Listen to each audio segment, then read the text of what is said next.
Sir మేము సెక్స్లో పాల్గొనాలి, sexual life enjoy చేయాలి, కానీ పిల్లలు పుట్టకూడదు. ఆల్రెడీ మీరు చెప్పారుగా, ఒకటి వ్యాసెక్టమీ, చక్కటి సెక్షువల్ లైఫ్ ఉంటుంది, వ్యాస్ అనే ట్యూబ్ ఉంటుంది. లేడీస్కి ఎట్లయితే ట్యూబెక్టమీ చేస్తారో ఫెలోపియన్ ట్యూబ్, అట్లా వ్యాసెక్టమీ చిన్న పార్ట్ కట్ చేస్తే ఒకటి, నెంబర్ 1.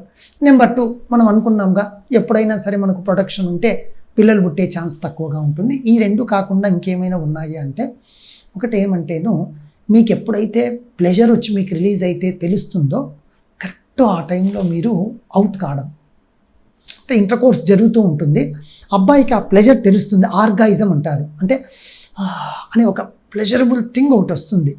ఆ ప్లెజరబుల్ థింగ్ వచ్చే సమయంలో మీరు ఇన్సర్షన్ బయటికి రావాలి, సీమన్ను బయట వేయాలి. ఇది ఒకటి జాగ్రత్తగా పెట్టుకుంటే అయిపోతుంది.